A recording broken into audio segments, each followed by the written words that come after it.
नमस्कार, स्वागत है आप सबका। मैं हूं पुनीत पाठक और आप देख रहे हैं छत्तीसगढ़ की बात।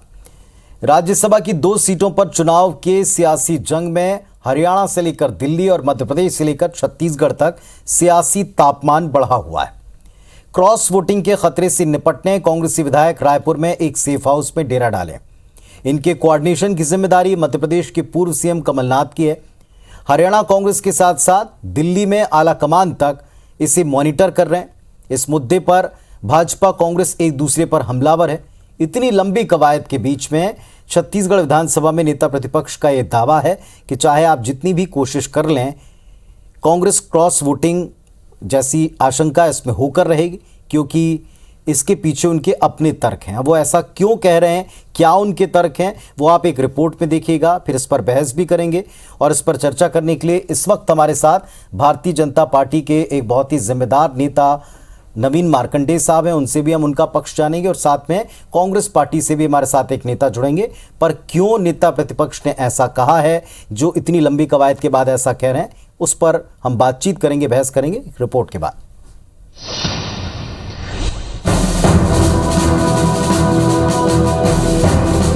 जो यदि ठान लिए हैं कि क्रॉस वोटिंग करेंगे तो क्रॉस वोटिंग होगा। बीजेपी हमेशा जो है खरीद फरोख्त हार्स ट्रेडिंग इसमें रहती है। 10 जून को 57 सीटों पर राज्यसभा चुनाव होने हैं। चुनाव से पहले विधायकों की बाड़ेबंदी सुर्खियां बटोर रही है, तो वहीं इस पर कई सवाल भी उठ रहे हैं। दरअसल हरियाणा कांग्रेस ने क्रॉस वोटिंग के खतरे को भांपते हुए अपने 30 विधायकों को रायपुर शिफ्ट किया है। कांग्रेसी विधायक किसी हॉर्स ट्रेडिंग का शिकार न हो, हाईकमान ने इस पर पूरी ताकत लगा दी है। लेकिन छत्तीसगढ़ के नेता प्रतिपक्ष धर्मलाल कौशिक का यह दावा है कि कांग्रेस चाहे जितने प्रयास कर ले, क्रॉस वोटिंग होकर रहेगी। इसके पीछे उनका तर्क भी सुनिए। क्रॉस वोटिंग की संभावना नहीं होती तो मुझे नहीं लगता कि उनको लेके आने की आवश्यकता थी। एक्चुअल में क्रॉस वोटिंग की बात नहीं है, विश्वास की बात है। क्रॉस वोटिंग को लेकर धर्मलाल कौशिक कांग्रेस को कटघरे में खड़ा कर रहे हैं, लेकिन छत्तीसगढ़ से निर्वाचित राज्यसभा सांसद राजीव शुक्ला ने दो टूक कह दिया कि बीजेपी हरियाणा में अपने मंसूबों में कभी कामयाब न हो पाएगी। बीजेपी हमेशा जो है खरीद फरोख्त हार्स ट्रेडिंग इसमें रहती है, लेकिन कुछ सफल नहीं होंगे। हम निश्चित रूप से जीतेंगे, सीट हमें आएगी। किसके दावे में कितना दम है, ये तो 10 तारीख को साफ हो जाएगा। लेकिन फिलहाल तो इस पर सियासी बयानबाजी का पारा हाई है। आरोप प्रत्यारोप से इतर बड़ा सवाल ये भी है कि अगर कांग्रेस को क्रॉस वोटिंग का डर नहीं है, तो फिर हरियाणा के विधायक छत्तीसगढ़ क्यों लाए गए हैं। प्रिया पांडे के साथ राजेश मिश्रा, IBC 24 रायपुर। और इस वक्त हमारे साथ में कांग्रेस पार्टी से एक अभेद सीनियर नेता सुरेंद्र शर्मा जी भी जुड़ गए हैं। सुरेंद्र जी नमस्कार, आपका भी बहुत स्वागत है। नवीन जी हमारे साथ में पहले से बने हुए हैं। आप दोनों से हम चर्चा की शुरुआत करते हैं। सबसे पहले तो सुरेंद्र शर्मा जी, आपने सुना होगा नेता प्रतिपक्ष का बयान। मुख्यमंत्री जी जाकर मुलाकात कर रहे हैं, उनके ऊपर एक जिम्मेदारी है पर्यवेक्षक के तौर पर। अगर हम पूर्व सीएम कमलनाथ की बात करें, वो कोऑर्डिनेशन की जिम्मेदारी देख रहे हैं, दिल्ली से मॉनिटर किया जा रहा है। सांसद जो नवनिर्वाचित हैं राज्यसभा के, वो जाकर मुलाकात कर रहे हैं। 2 कैबिनेट मिनिस्टर मिल रहे हैं। इतनी हलचल के बीच में ये कह रहे हैं भारतीय जनता पार्टी की तरफ से नेता कि अगर कांग्रेसियों ने ठाना है तो क्रॉस वोटिंग तो होकर रहेगी। क्या कहेंगे आप? दरअसल में भारतीय जनता पार्टी को जो पुराना अभ्यास है, जिस तरह से उन्होंने लगातार पार्टी को तोड़ने में सफलता अर्जित की है, और जिस तरह से उनको अपने धन बल पर, अपने ईडी पर, अपने सीबीआई पर, अपने तमाम हथकंडों पर जिस तरह से यकीन है, उस यकीन का ये एक तरह से प्रत्यारोपण है, समझ लीजिए आप। वास्तविक बात यह है कि इन सब चीज़ों को अब कांग्रेस बहुत अच्छी तरह समझ चुकी है। इसलिए कांग्रेस पूरी तरह सतर्क है कि भारतीय जनता पार्टी की ये जो कारनामे हैं, ये बार बार दोहराए जा रहे हैं। और लगातार आप देखेंगे तो लोकतांत्रिक मर्यादाओं को, संसदीय मर्यादाओं को तमाम भारतीय जनता पार्टी, आज हमारे विधायक जब छत्तीसगढ़ में हैं, आकर के हमारे मेहमान हैं, तो इनको आपत्ति है, इनकी ये बात को भूल जाते हैं कि कोरोना काल में मध्य प्रदेश में सरकार बनाने के लिए कांग्रेस के विधायकों को इन्होंने बेंगलोर के रिसोर्ट में कैसे रखा था। हम तो अपने विधायकों को रखे हैं, हम तो अपने कांग्रेस के विधायकों को ला के रखे हैं।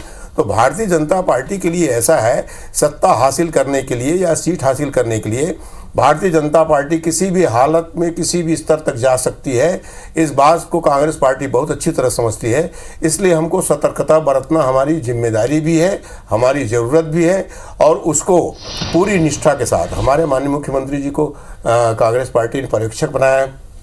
वो छत्तीसगढ़ के मुख्यमंत्री के हैसियत से विधायकों के होस्ट हैं, उनकी जिम्मेदारी बनती है।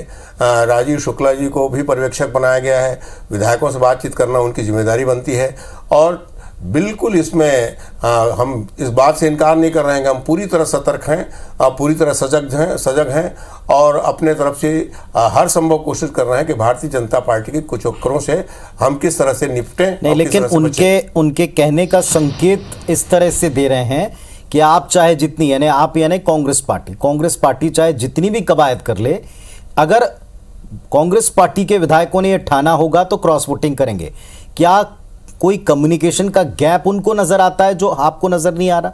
वो किस आधार पर ये बात कह रहे हैं? नहीं, निश्चित रूप से उन्होंने कुछ न कुछ प्रयास किया होगा, उसके आधार पे वो जरूर कह रहे हैं। मगर यही बात मैं कह रहा हूँ कि हर बार की तरह इस बार उनको भारतीय जनता पार्टी को सफलता नहीं मिलेगी। उन्होंने निश्चित रूप से कुछ लोगों से, अब ये संयोग तो नहीं हो सकता कि हमारे विधायक जहाँ रुके हैं वहीं पर माननीय केंद्रीय मंत्री आकर के रुकें। छत्तीसगढ़ में, रायपुर में होटलों की कमी तो नहीं है। चलिए, मैं जरा उत्तर लेता हूँ, फिर आगे बढ़ेंगे। नवीन मार्कंडे साहब, क्या किया आप लोगों ने ऐसा कि आप लोगों को लगता है कि इतने सबके बाद में भी क्रॉस वोटिंग तो जरूर होगी? किस आधार पे कह रहे हैं आप?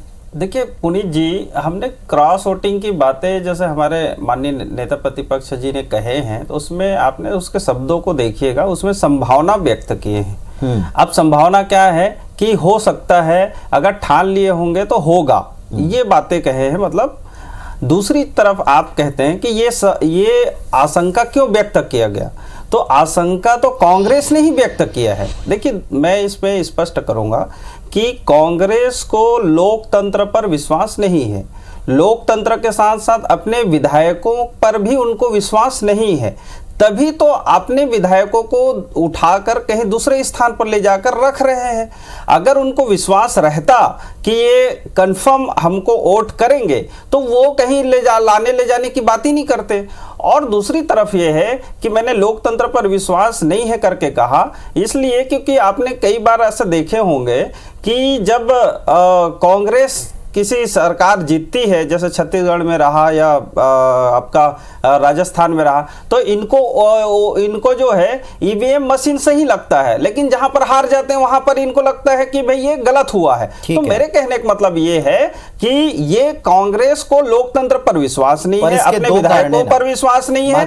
जब इनको ही विश्वास नहीं है तो भाई जो दूसरे जो देख रहे हैं वो तो शंका व्यक्त करेंगे, स्वाभाविक है। ठीक है, लेकिन इसके दो आधार हैं। एक तो इतिहास आप देख लें, पिछले बहुत पीछे ना चले जाएं, 5 सालों का आप इतिहास देख लें, पिछले 5 से 7 साल, इसमें एक नहीं अनेक दर्जनों ऐसे एग्जाम्पल, आधा दर्जन एग्जाम्पल आपको इसमें दिख जाएंगे। नंबर 1, जहां भारतीय जनता पार्टी के संपर्क में आए लोगों ने क्या किया वो आपसे छिपाने हैं। दूसरी बात है कि किसी एक रिजॉर्ट में रुकाना, सुरेंद्र जी ने आपसे यही बताया। एक और इंपॉर्टेंट बात यह कि जो आए हुए विधायक हैं उन्हीं में से एक ने स्वयं ये कहा, संदेश दिया कि वहां हमको चौतरफा प्रेशर दिया जा रहा था, हमको यहाँ सुरक्षा सिक्योरिटी लेनी पड़ी, और आरोप की उंगली आपकी तरफ थी। देखिए, आरोप की उंगली मैंने वही कहा ना कि भाई कांग्रेस है, कांग्रेस के जो लीडर है वो हमारे ऊपर आरोप लगा सकते हैं जैसे लगा रहे हैं। दूसरा चीज ये है कि उन्हीं लोगों को, जिस तरह से मैंने कहा जो आशंका व्यक्त किए करके कि भाई कांग्रेस को ही आशंका है कि उनके विधायक उनको वोट करेंगे कि नहीं करेंगे, क्रॉस कर देंगे, और उसके कारण से उस आशंका को जो है झूठलाने के लिए जो है इस तरह से उपाय किए हैं कि वहां से लाकर दूसरे स्थान पर रख के तो उसको बिना बाहर के साथ के तो कोई ऐसा नहीं कर सकता। आपको क्या लगता है? आप भी तो विधायक तो मैं और विधायकों को कोई ऐसी अचानक तो ना डरा देगा? नहीं, तो मैं वही तो कह रहा हूं कि भाई जब मान लो नेता प्रतिपक्ष जी ने क्या कहा कि अगर कोई विधायक अगर ठान लिया होगा कि भाई मुझे क्रॉस वोटिंग करना है तो आप उसको कहीं भी लेके जाइए ना।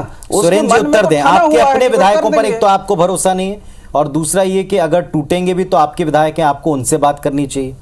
नहीं, तो देखिए, अभी नवीन मार्कंडे जी की बात से ये बात स्पष्ट होता है कि अगर भारतीय जनता पार्टी, या जैसे आपने बताया कि हमारे एक विधायक ने कहा कि हमारे ऊपर बहुत प्रेशर था, अब मैंने कहा कि Bharatiya Janata party pressure tactics अपनाती है, रिश्तेदारों से कहलवाना, इनकम टैक्स वालों को भेज देना और तमाम जितने किस्म के हथकंडे हैं, प्रलोभन देना, पद का लालच देना, इन सारे प्रयासों से बहुत एक समस्या खड़ी होती है।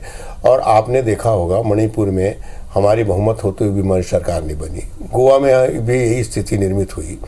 लगातार भारतीय जनता पार्टी ने इस तरह के कारनामे किए हैं। तो इसलिए हम जो बात कर रहे हैं, हम जो सतर्कता बरत रहे हैं, हमारे विधायकों के ऊपर विश्वास नहीं है और कोई विधायकों को जबरन नहीं ला सकते, ये बात भी समझ लीजिए। कोई वो ऐसे लोग तो हैं नहीं, निर्वाचित जनप्रतिनिधि सम्मानीय लोग हैं और वो स्वयं कह रहे हैं कि हमारे ऊपर तरह तरह के दबाव थे। भारतीय जनता पार्टी के अनेकानेक किस्से हैं, अनेकानेक किस तरह की बातें हैं। इसलिए भाई ऐसा है कि गुंडे को देख करके अपनी महिला की सुरक्षा की जिम्मेदारी तो होती है। जी नवीन साहब, देखिए ऐसा है कि जिसकी बातें आप कह रहे हैं कि विधायक ने ऐसा कहा है कि भाई हमारे ऊपर दबाव है, उसने ये नहीं कहा कि भारतीय जनता पार्टी की ओर से दबाव है। अगर दबाव की बात वो स्वीकार कर रहे हैं तो आप ये भी तो शंका जाहिर कर सकते हैं कि कांग्रेस उनके ऊपर दबाव बना रहे, नहीं तुमको हमको ही वोट करना है, क्रॉस नहीं करना है, नहीं तो तुम्हारी सदस्यता छीन लेंगे, इस तरह से भी दबाव हो सकता है। और वो हताश निराश होकर कह रहे हैं कि भाई लेके चले जाओ। उनका बयान स्पष्ट है, उन्होंने सीधे सीधे भारतीय जनता पार्टी पर ही आरोप लगाया, पब्लिक डोमेन में आप सुन सकते हैं। उन्होंने साफ तौर पर कहा है कि बीजेपी का राज, बीजेपी की सरकार, उसका दबाव ऐसा है कि चौतरफा आपके ऊपर दबाव डाला जा रहा है। तो हम ही लोगों ने कहा कि हमको सेफ हाउस भेज दें। बड़ी बात यह है कि जो इतनी बड़ी कवायद, इस पर भी आप कैसे इस विश्वास के साथ कह सकते हैं कि नहीं साहब क्रॉस वोटिंग होगी ही? नहीं, तो मैं वही चीजें कह रहा हूं कि भाई दबाव हमारे तरफ से कहीं नहीं दिया जा रहा है। ये तो कांग्रेस का एक प्रोपोगंडा ये है कि उसको लाने का एक कारण ढूंढ लिया है कि भाई दबाव है वहां उनकी सरकार है, सुरेंद्र जी, तो इसलिए है ये, बाकी हमारे तरफ से कोई दबाव नहीं है। ये तो इतनी बचकानी बात है कि एक निर्वाचित विधायक जो लाखों लोगों के बीच में चुन के आता है, वो भी हरियाणा जैसे दिल्ली से बाजू में लगे हुए सजग प्रांत के लोग, तो वो क्या मतलब उनको कोई जबरन ले आएगा, दबाव डाल के ले आएगा? कांग्रेस दबाव डाल के लाएगी। कांग्रेस दबाव डाल के क्यों लाएगी?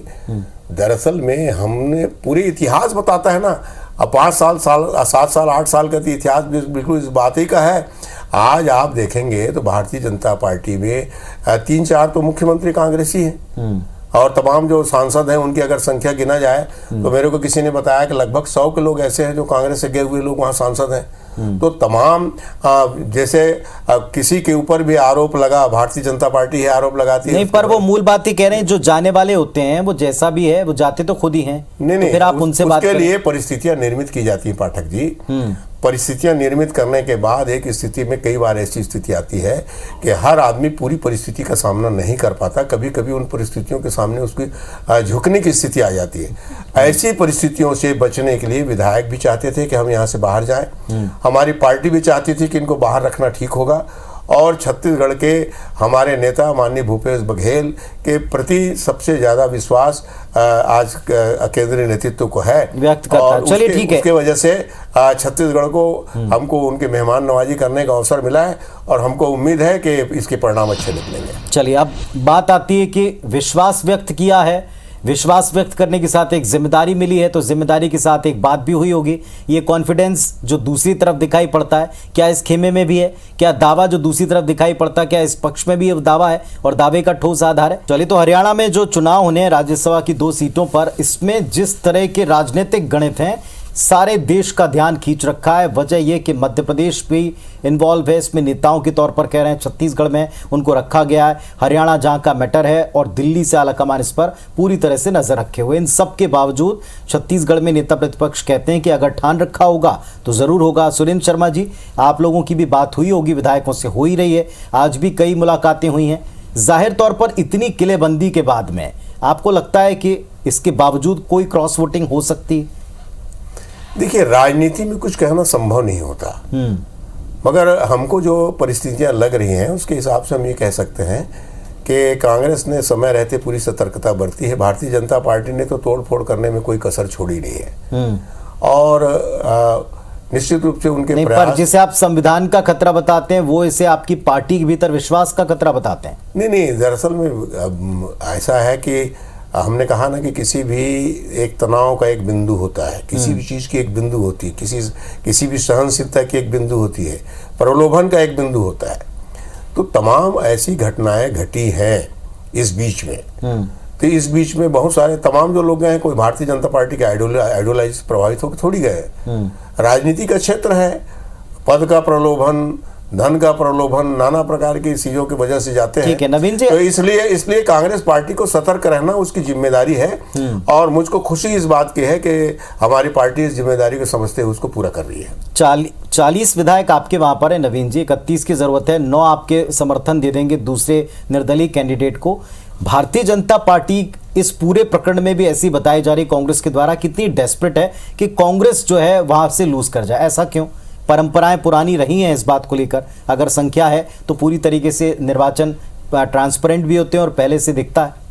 देखिए पुनीत जी, ये तो सही कह रहे हैं आप कि जहां संख्या रहता है, छत्तीसगढ़ में स्पष्ट संख्या है, और यहाँ किसी ने क्रॉस मतलब जो है पर्चा भरा नहीं दूसरा, और जिसने भरा था उसका पर्चा भी यहाँ रद्द हो गया, या जो भी फुलफिल नहीं किए या फिर जो भी इंटेंशन से नहीं, पर उसके आरोप बीजेपी पर है ना स्टेट में। मैं वही कह रहा हूँ कि यहाँ है, अब वहाँ जैसे हरियाणा में मान लो जाए किसी ने निर्दलीय भरा है, अब निर्दलीय भरा है, अगर निर्दलीय भरा है तो स्वाभाविक है वोटिंग होना है, जिनका वोटिंग होना है उसके लिए तो भाई इन लोग भी अपने आप को सेफ रखने की कोशिश कर रहे हैं, और स्वाभाविक है हर राजनीतिक दल अपने आप को सेफ सवाल ये सवाल ये कि जब एक आपका कैंडिडेट ऑलरेडी चुन लिया जाएगा, आपके पास नंबर पूरे हैं, आप एक स्वतंत्र कैंडिडेट को अपनी तरफ से आप वहां वोटिंग करा रहे हैं, लेकिन कांग्रेस में इस संकट को खड़ा करने में बीजेपी क्यों एक्टिव है?